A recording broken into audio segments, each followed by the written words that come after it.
CM Manohar Lal ने कहा कि ये हर भारतीय के लिए बेहद गर्व का क्षण है। हमारा चंद्रयान-3 चंद्रमा पर उतरने जा रहा है। पूरा देश इस महान क्षण का बेसब्री से इंतजार कर रहा है। पूरी दुनिया की नजरें हैं अंतरिक्ष में भारत की इस बड़ी छलांग पर। यह सिर्फ हमारी नहीं बल्कि पूरी मानवता की उपलब्धि होगी। मैं इस मिशन की सफलता के लिए प्रार्थना करता हूं और इसरो और हमारे वैज्ञानिकों को अग्रिम बधाई भी देता हूं। मैं प्रधानमंत्री नरेंद्र मोदी को भी धन्यवाद देता हूं, जिन्होंने प्रोत्साहन किया और हर पल वैज्ञानिकों को प्रेरित किया है।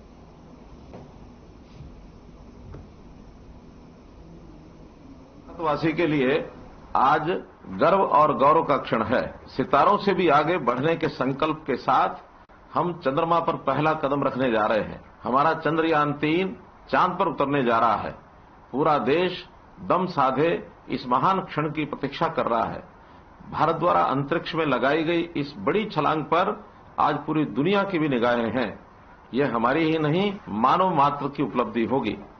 मैं इस मिशन की सफलता की कामना करते हुए भारतीय अंतरिक्ष अनुसंधान संगठन व हमारे वैज्ञानिकों को अग्रिम बधाई देता हूं। मैं माननीय प्रधानमंत्री श्री नरेंद्र मोदी जी को विशेष रूप से बधाई देता हूं, जिन्होंने हर क्षण वैज्ञानिकों को प्रोत्साहित और प्रेरित किया है। ये मिशन उनके भारत को विकसित राष्ट्र बनाने के संकल्प को पूरा करने में मील का पत्थर साबित होगा।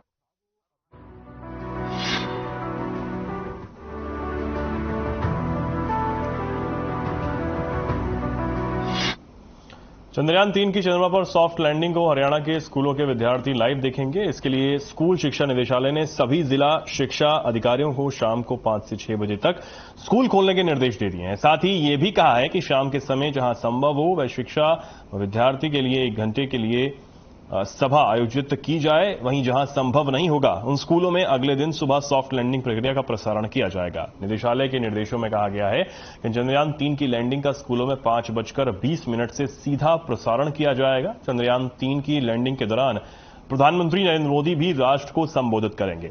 शिक्षा मंत्री कंवरपाल गुर्जर स्कूलों में लाइव प्रसारण के निर्देश उन्होंने दे दिए हैं।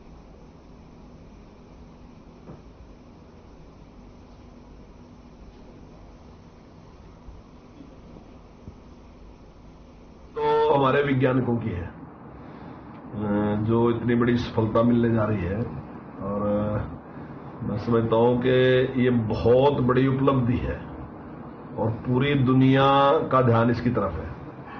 तो हम चाहते हैं कि वे हमारे बच्चे जो हैं वो इसको देखें। जैसे अभी माननीय प्रधानमंत्री जी ने कहा कि जो गुलामी की सोच है ना वो खत्म होनी चाहिए।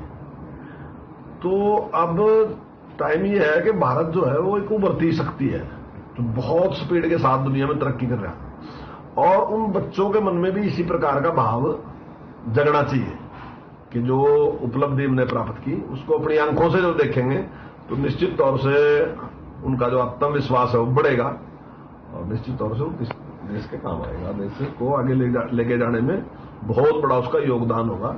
और मैं तो ये मानता हूं, देखिए व्यक्तिगत तौर पे भी मानता हूं कि सारा जो कुछ है जिंदगी में ना वो आपके आत्मविश्वास के ऊपर है। अगर आपका आत्मविश्वास है तो आप बड़े से बड़ी उपलब्धि प्राप्त कर सकते हैं, और अगर आप में आत्मविश्वास नहीं है तो आप योग्यता के बाद भी वो रिजल्ट नहीं दे सकते। तो ये आत्मविश्वास पैदा होना चाहिए हर बच्चे में। वो वैज्ञानिक जो है हमारे हैं जिन्होंने किया।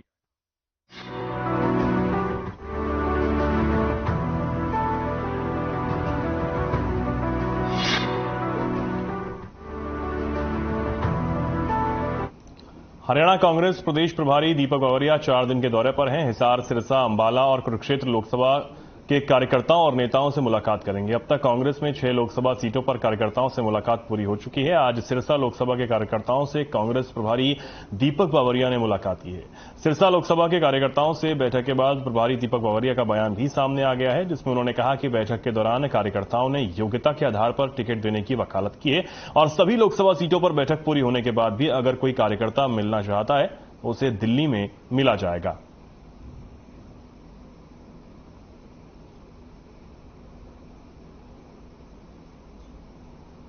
कार्यक्रम था ये श्रेणी में ये 7वीं लोकसभा है। अगले 3 दिनों में बाकी की 3 लोकसभा का भी कार्यक्रम समाप्त हो जाएगा 1-to-1 मीटिंग का। और ये मीटिंग के में जो निश्चित किए हैं कि योग्यता के लिए कि भाई एआईसीसी मेंबर हो या डेलीगेट हो या फ्रंटल सेल के चेयरमैन अध्यक्ष हो, उसके अलावा भी जो छूट जाते हैं, जो मिलना चाहते हैं उनके लिए सेकंड राउंड भी किया जाएगा, वो दिल्ली में किया जाएगा। दूसरी बात जो आज हमारे वर्करों से जो डिस्कशन हुआ है कि 30 तारीख के बाद प्रथम सप्ताह में हर पार्लियामेंट क्षेत्र में हर 2 डिस्ट्रिक्ट में एक पर्यवेक्षक की टीम आएगी प्रदेश के, और प्रदेश के पर्यवेक्षक की टीम जो है वहां सब लोगों से संवाद करके डिस्ट्रिक्ट कांग्रेस कमेटी के पैनल भी तैयार करेंगे। जो कार्यक्रम था ये श्रेणी में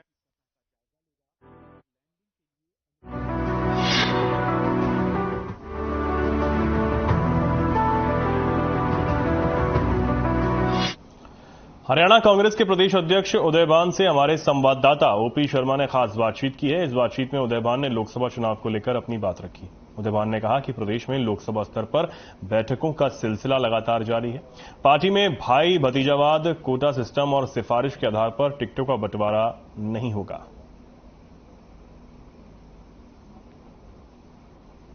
हरियाणा में लोकसभा चुनाव को लेकर कांग्रेस की तैयारियां जारी हैं। आज हरियाणा कांग्रेस के प्रभारी दीपक बावरिया चंडीगढ़ के 4 दिन के प्रवास पे हैं। इस दौरान वो 4 लोकसभा सीटों के बड़े कार्यकर्ताओं से अलग अलग मुलाकात करेंगे। आज सिरसा लोकसभा की उन्होंने बैठक ली है और उसमें कार्यकर्ताओं की राय जानी है। बैठक में क्या कुछ हुआ, किस तरह के लोगों के कार्यकर्ताओं के रिएक्शन आए, उस पर बातचीत करने के लिए हमारे साथ हरियाणा कांग्रेस के प्रदेश अध्यक्ष उदयभान है। उनसे बात करते हैं। सर, आज जो सिरसा लोकसभा की बैठक हुई है उसमें किस तरह के कार्यकर्ताओं को सुझाव आए हैं और जो पार्टी प्रभारी है उनकी तरफ से किस तरह के निर्देश दिए गए हैं? हमारे पार्टी प्रभारी ने जब से प्रभार संभाला है हरियाणा में वो गंभीरता से सभी पार्लियामेंट क्षेत्र के जो सीनियर जो वरिष्ठ जो नेता कार्यकर्ता हैं उनके साथ परामर्श कर रहे हैं। संगठन के बारे में भी, आने वाले लोकसभा चुनाव पर भी, विधानसभा चुनाव पर भी, प्रदेश की राजनीति पर भी वो गंभीर उसमें चर्चा कर रहे हैं। 6 लोकसभा में वो दिल्ली कर चुके, अभी यहाँ चंडीगढ़ में सिरसा, हिसार, कुरुक्षेत्र और अम्बाला 4 की यहाँ होनी है। 23 को आज सिरसा है, 24 को हिसार है, 25 को कुरुक्षेत्र और 26 को अम्बाला। यहाँ पर आज सिरसा के कार्यकर्ता सभी बुलाए हैं। उनके साथ में वो 1 to 1 डिस्कस कर रहे हैं, परामर्श कर रहे हैं। जो ग्रुप में मिलना चाह रहे हैं ग्रुप में मिल रहे हैं और जो फीडबैक लेने में लग रहे हैं। और निश्चित तौर से जब एक जमीनी सच्चाई इससे जो निकल के आएगी उससे निश्चित तौर से संगठन बनाने में, पार्लियामेंट का कैंडिडेट चुनने में हमें निश्चित तौर से उससे हमें लाभ मिलेगा। सर, अक्सर कहा जाता है कि ठीक है कांग्रेस में इस बार एक नए तरीके से टिकट देने की बात की जा रही है, लेकिन कांग्रेस में भाई भतीजावाद, कोटा सिस्टम हमेशा ही हावी रहा है। पर्यवेक्षक आते हैं लेकिन होता वही है जो पार्टी के बड़े नेता चाहते हैं। तो क्या इस बार ये रिवायत बदल पाएंगे? क्या बड़े नेताओं की टिकटें कट पाएंगी जो कहते हैं कि जो कोटा सिस्टम के फेवरेबल रहे हैं? अभी स्पष्ट तौर पर प्रभारी जी ने कहा और हमारा पहले से ही मानना है और हमने स्पष्ट कहा है कि इस बार कोई कोटा सिस्टम नहीं चलेगा, मेरिट पर फैसले होंगे और जो भी जिताऊ और टिकाऊ कैंडिडेट होगा उसी को टिकट मिलेगी। कोई खेमेबाजी नहीं, कोई गुटबाजी नहीं, कोई किसी का कोटा नहीं। सब जो है जिताऊ लोग और जो अच्छे जो कार्यकर्ता हैं उनको आगे लाया जाएगा। ठीक है सर, एक तरफ तो पार्टी में जो है वो एक जिताऊ कैंडिडेट की बात चली। अगर हम अगर भिवानी लोकसभा की बात करें तो किरण चौधरी अपनी बेटी की जो है श्रुति चौधरी के लिए प्रचार कर रही है और उनका दावा कह रही है कि उनकी बेटी वहां चुनाव लड़ेंगी। गुरुग्राम से कैप्टन अजय यादव भी सर कहीं ना कहीं गुरुग्राम सीट के ऊपर दावा ठोक रहे हैं कि वो भी चुनाव लड़ेंगे। तो फिर ऐसे हालातों में सर पार्टी एक तरफ फीडबैक ले रही है और दूसरी तरफ अगर नेता इस तरह की दावे कर रहे हैं तो क्या नहीं लगता कि कहीं ना कहीं कार्यकर्ताओं का थोड़ा सा कॉन्फिडेंस डगमगा सकता है? नहीं, कोई किसी का नहीं डगमगा रहा। सभी अपना अपना काम कर रहे हैं, वो अपने अपने क्षेत्र में काम कर रहे हैं तो अच्छी बात है, मजबूती मिल रही है पार्टी को। वो जा रहे हैं, पार्टी का प्रचार प्रसार कर रहे हैं तो उसमें किसी को क्या आपत्ति है? सर, अगर मैं बात करूं, अगले लोकसभा चुनाव होते हैं तो कौन से ऐसे मुद्दे हैं, क्या किसी मैनिफेस्टो की तैयारी की जा रही है, क्या मुद्दों को जो है एकत्रित किया जा रहा है जो कहीं ना कहीं जनता की नब्ज को टटोलें और जो चुनाव के अंदर प्रचार के दौरान एक हथियार के तौर पर सरकार के खिलाफ इस्तेमाल किया जाए?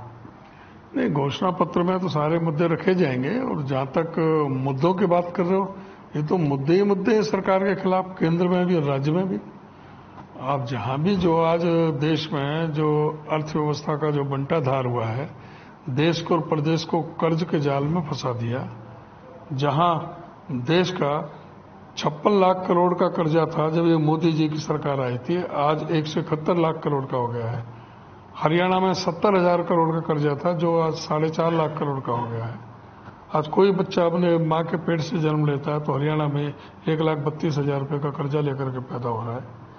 आज जो है पूरी तरह से भ्रष्टाचार चरम सीमा पर है। कैग ने जो सरकारी इनकी एजेंसी है उन्होंने कहा है कि फरीदाबाद नगर निगम में 200 करोड़ रुपए ठेकेदार, एक ही ठेकेदार 5 अलग अलग फर्म एक ही पते की, और उस 5 फर्मों के नाम से 200 करोड़ रुपए निकाल लिए अधिकारियों से मिलकर के। ये तो कैग ने पकड़ा है 200 करोड़ का घोटाला। अब ये माइनिंग का घोटाला है, रजिस्ट्री का घोटाला है, शराब घोटाला है। किसी के एसआईटी बनी उसका कोई आया नहीं। यहां 40 बार पर्चे लीक हो चुके। इस प्रदेश के अंदर स्टाफ सिलेक्शन कमीशन हो, एचपीएससी हो, सब में 41% एक जैसे आते हैं एक दिन के अंतर पे। इतवार को होता है, सोमवार को होता है, दोनों में 41% एक जैसे आते हैं। ये क्या फंडा है? ये लोग क्या इसको समझ नहीं रहे कि वे किस तरह से जो है पूरी तरह से अर्थव्यवस्था पूरी चौपट कर दी। यहां पर 10 लाख लोगों के पीले राशन कार्ड काट दिए, 5 लाख पौने 5 लाख की बुजुर्गों की पेंशन काट दी, परिवार पहचान पत्र को हथियार बना करके 4800 स्कूल मर्ज कर दिए, 498 स्कूल बंद कर दिए। शिक्षा व्यवस्था का बुरा हाल है, स्वास्थ्य व्यवस्था का पूरी तरह से बंटाधार है पूरे इसमें। अभी जो कैग ने आयुष्मान भारत जो कार्ड थे उसमें 9,85,000 कार्ड फर्जी बताए हैं जो 3 ही नंबरों से रजिस्टर्ड हैं, और जिसमें हरियाणा के 4,121 कार्ड हैं जो सोनीपत में भर्ती हैं, गुड़गांव में भर्ती हैं, फरीदाबाद में भर्ती हैं, और उनके नाम से कुछ मर चुके जो इलाज उनका दिखाया जा रहा है अस्पताल में और वो दुनिया में नहीं है, उनके नाम से फर्जी पैसा निकाला जा रहा है। तो ये बहुत बड़े घोटाले पर घोटाले इस प्रदेश में और देश के अंदर हुए हैं। सर, अगर हम बात करें तो यूपीए का नाम बदलकर इंडिया कर दिया गया और इस इंडिया में आम आदमी पार्टी भी जो है एक सक्रिय मेंबर बनी है। यदि लोकसभा चुनाव होते हैं तो हरियाणा में क्या कांग्रेस आम आदमी पार्टी के साथ टिकटें शेयर करेगी? आम आदमी पार्टी का हरियाणा में है क्या? नहीं, इंडिया का पार्ट तो वो सर, अगर पूरे देश के हिसाब से वो अगर कुछ टिकटों की मांग करते हैं तो क्या हरियाणा कांग्रेस तैयार है उसके लिए? इंडिया का पार्ट है, लेकिन इंडिया के जो सीनियर नेता हैं वो भी तो देखेंगे कि कोई सीट गंवानी नहीं है ना। सीट को हम कांग्रेस पार्टी पूरे 10 के 10 में सक्षम है। फिर भी जो वरिष्ठ नेता हैं, जो हमारे जो हाईकमान है, चाहे खड़गे जी हैं चाहे राहुल जी हैं, जो हमारे सीनियर जो वरिष्ठ नेता इसमें देख रहे हैं, इंडिया के नेताओं से जुड़े हुए हैं। बाकी तो मिलकर के जो फैसला होंगे सब पार्टी को मंजूर होगा, लेकिन हम समझते हैं प्रदेश के स्तर पर हमें आवश्यकता नहीं है।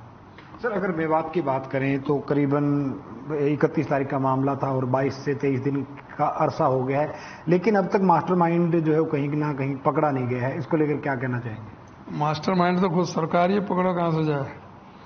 वो तो एक सुनियोजित तरीके से ये वहां पर सांप्रदायिक जो सद्भावना को खराब करने के लिए, एक ध्रुवीकरण के लिए, हिंदू मुसलमान के नाम से एक आग लगाने के लिए ये एक सोची समझी साजिश के तहत करवाया गया। नहीं तो अब तक जो उन्हें गिरफ्तार नहीं होते जो साजिश करता। हमने कहा है कि हाई कोर्ट के सिटिंग जज की निगरानी में इसका जुडिशियली इंक्वायरी हो, जिससे दूध का दूध पानी का पानी हो जाए। तो ये सरकार क्यों पीछे भाग रही है? ये सरकार का पीछे भागना डर, सरकार का डर इस बात का संकेत है कि जरूर इसमें सरकार की कहीं ना कहीं मिली भगत है। सर, शुक्रवार से जो है विधानसभा का मॉनसून सत्र शुरू हो रहा है, किस तरीके से जो है तारियां पार्टी की चल रही, विधायक दल की जो चल रही है? कल हमारे विधायक दल की मीटिंग है और इसमें सारे मुद्दे उठाए जाएंगे, चाहे वो ये जो आपने नो हिंसा की बात की, जो यहाँ के माहौल को खराब करने का प्रयास किया गया, ये भी मामला होगा। साथ ही जो फ्लड से जो पूरी तबाही हुई है प्रदेश के अंदर, और जो कोई भी अभी तक किसानों को राहत प्रदान नहीं की गई, ये भी मुख्य मुद्दा होगा। भ्रष्टाचार के मुद्दे जो मैंने पहले जिक्र किए हैं, वो सारे मुद्दे इस सेशन में उठाए जाएंगे। इस सरकार को पूरा चेहरा बेनकाब करने का काम करेंगे। एक हरियाणा कांग्रेस की जो कार्यकारिणी जिला की हो या स्टेट की कार्यकारिणी हो, उसके गठन को लेकर भी एक डेडलाइन रखी गई है। क्या मानते हैं कि इस डेडलाइन तक हरियाणा कांग्रेस में कार्यकारिणी का गठन हो जाएगा? बिल्कुल हो जाना चाहिए। प्रभारी जी ने भी कहा है, सबको आश्वस्त किया है। ठीक है, थैंक यू। तो ये थे हमारे साथ हरियाणा कांग्रेस के प्रदेश अध्यक्ष उदयभान, जिनका कहना है कि हरियाणा की जो कार्यकारिणी है उसका गठन जल्दी कर दिया जाएगा। साथ ही उनका कहना है कि यदि इंडिया में आम आदमी पार्टी सदस्य है और उसके बाद अगर वो सीटें जीतने की स्थिति में हुई तब ही पार्टी आलाकमान जो है कोई फैसला करेगा, वरना हरियाणा में कांग्रेस 10 की 10 सीटों पर अकेले लड़ने में सक्षम है। चंडीगढ़ से हर खबर के लिए ओपी शर्मा।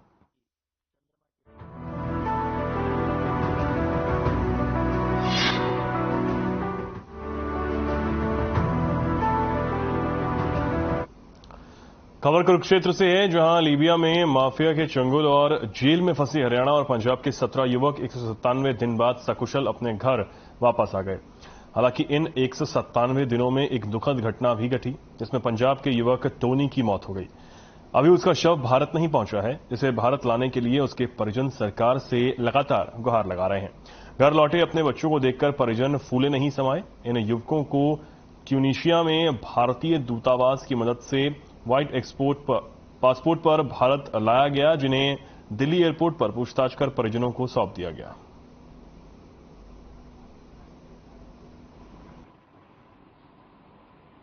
वहाँ एक बैरक थी, बैरक में 600-700 आदमी थे।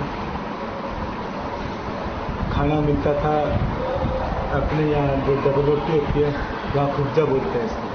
यह यहाँ पे गोल होती है, वहाँ पे लंबे ऐसे होता है, लंबा रोल टाइप उसको खुब्जा बोलते हैं। वो एक खुब्जा देते थे। दिन में सूखे चावल देते थे, रात को मैक्रोना देते थे। बेकार होता था, गला खराब कर देता। पानी समुद्र का पानी था, वही पानी पीना पड़ता था। वो कुछ भी अच्छा नहीं देते। सर्बिया के रास्ते से इसने वर्क परमिट के बारे में बात की थी मदन से। मदन ने इसको गुमराह करके वाया लीबिया में फंसा दिया इसको। वहां पे लीबिया में फंसाने के बाद इनके साथ इतना बुरा बर्ताव हुआ वहां पे भी। ये अपनी वहां पे जान बड़ी मुश्किल से बचा के यहां तक आए हैं।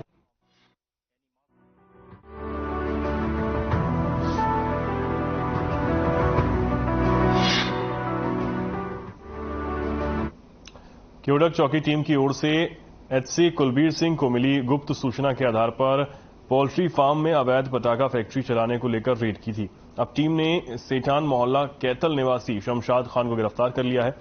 उसने ये फार्म किराए पर लिया हुआ था, जहां वह कोयले की राख, गंधक, पोटाश से पटाखे व आतिशबाजी बनाने का काम कर रहा था।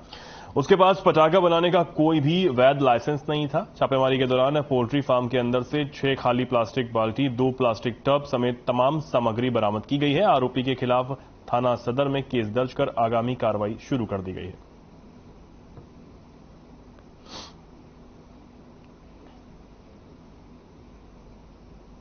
एसएचओ सदर ने फोन द्वारा सूचना दी कि खुराना रोड पर कोई अवैध पटाखे बन रहे हैं, वहां पर आके आप मौका देखो।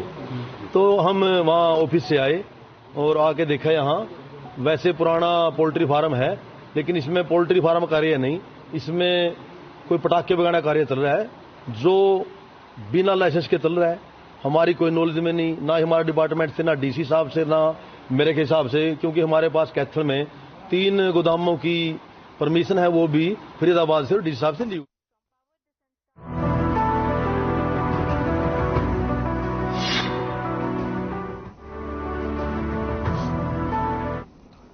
4 सदस्यीय असेसमेंट टीम ने अंबाला कैंट सिविल अस्पताल का दौरा किया है। यमुनानगर से आई इस टीम ने पहले डॉक्टर्स के साथ मीटिंग की, उसके बाद अस्पताल के हर वार्ड, हर जगह जाकर निरीक्षण भी किया। असेसमेंट टीम ने सारे अस्पताल का निरीक्षण किया, हेड ऑफिस में भेज दी। वहीं असेसमेंट टीम की सीनियर डॉक्टर ने निरीक्षण के बाद मीडिया से बातचीत करते हुए अस्पताल के बारे में जानकारी दी है और कहा है कि यहां पर हमने सारे अस्पताल का निरीक्षण किया है और अस्पताल की व्यवस्था काफी अच्छी है। आपको बता दें कि पीएमओ राकेश कुमार ने बताया कि अस्पताल की सफाई व्यवस्था, पेशेंट्स को कैसे ट्रीट किया जा रहा है, क्या वो गाइडलाइन के अनुसार हो रहा है या नहीं, ये सब रिपोर्ट में तैयार किया जाएगा।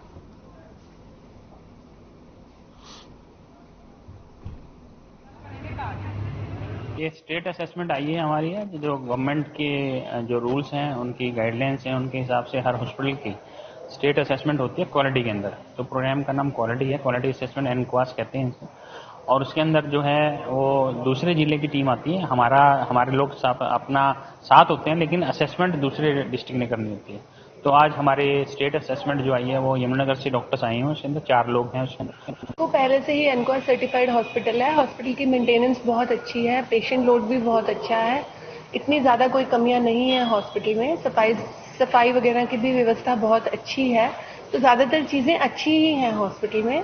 और अभी हम बाकी पूरा अपना वो राउंड करके फिर जो स्कोर देंगे उसमें जो थोड़ी बहुत कमियां होंगी वो हाईलाइट करेंगे, लेकिन ऐसा मेजर।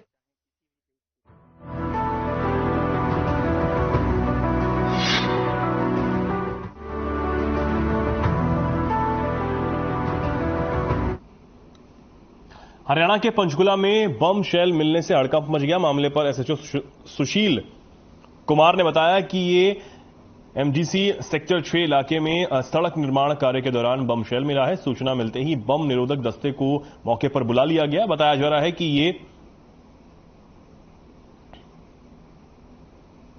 एक पुराना शेल गोला है जिसके बारे में जानकारी दी गई है।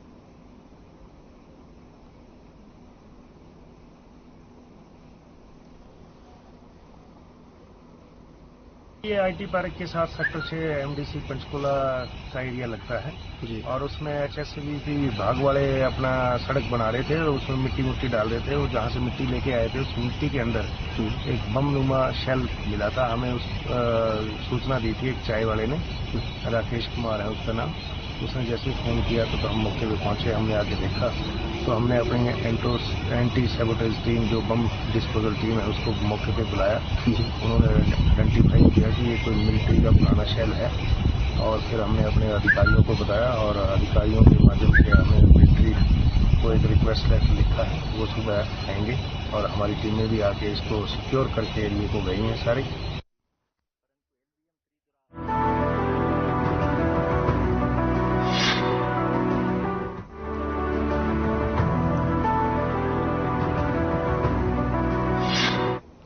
खबर समालका से है, जहां तहसील कार्यालय में नायब तहसीलदार राहुल राठी की मौजूदगी में सीएम फ्लाइंग की टीम ने रेड की। बता दें कि रेड के दौरान सीएम फ्लाइंग की टीम ने सभी रिकॉर्ड खंगाले और हाजिरी रजिस्टर भी चेक किया। वहीं रेड के दौरान पटवारी गायब मिले और कार्यालय में ताले लटके हुए मिले।